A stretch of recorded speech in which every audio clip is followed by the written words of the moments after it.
The mouth of the Chester, the man would say, is even wider than the Chesapeake. In the spring, the boy helped his father scrape and paint their 15-foot bateau. When he was young, the man had followed the river, sailing schooners, rakish buggies, working on the steamboat BS4 from Crumpton at the head to Queenstown near the mouth, then across the bay to Baltimore. The boys stirred the paint. The Bohemia would carry the end to the mouth, and we'd ride the flood tide up the bay. But you always got to watch the river sun. She's not just your friend. A sudden squall coming over the trees and green-eyed puffs can knock the schooner down or take her mast, and then you've had it, and find yourself a job ashore. The river was born after the great glacier melted and poured down the Susquehanna, broadening it to form the Chesapeake. 10 millenniums ago, Indians arrived and built their wigwams on the wooded reaches of the Chester.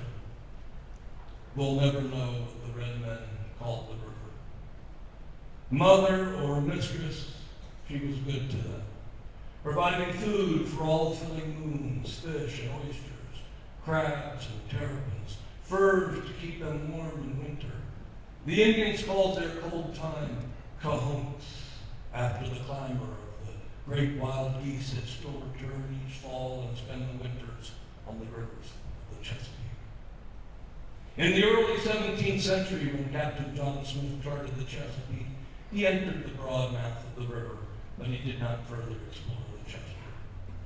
In 1631, when William Claiborne built a trading post on Kent Island, Captain Claiborne's pinnace, the Longtail, was the first European vessel to sail to the head of the Chester.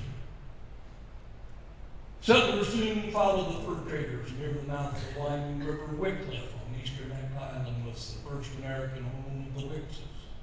Each generation produced a leading lawyer, and don't forget gallant Lambert Wicks as commander of the swift Reprisal. He carried Benjamin Franklin to France to represent the young American Republic. The Reprisal was the first U.S. warship to operate in European waters. Grand names from England's leading families built their manor houses along the Chester. Spencers, Wrights, Emerys, Cottages, Pierces, and Wilmers settled on the river or on its charming tributaries. Along its southern bank, near the mouth, Lord Baltimore granted Henry Coursey all the land he covered with his thumb on a map of the Maryland province. The colonel called his manor my Lord's gift. Beside a creek emptying into the Chester, Dr. Richard Tolman built the Heritage. The surgeon sailed up and down the river dispensing needed poultices and pills. Sometimes his house calls lasted for a week.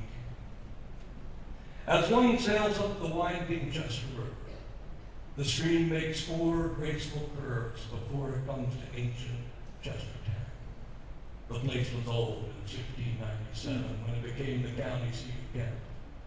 Located on the great provincial highway linking the northern and southern colonies, George Washington and other early greats paused there for food and rest and fun.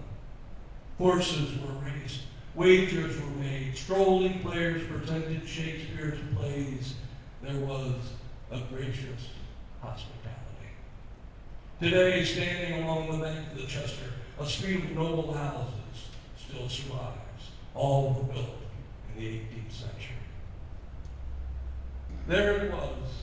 I first saw the sun rise and set along the blue river. Observed the swelling moon, fill and fade. Measured the rise and fall of the tides. Waded along the shore with my dip net. Watched the flight of the great blue heron. Listened to the chatter of the kingfisher. While stalking the tidewater of Old Kent, the Chesapeake River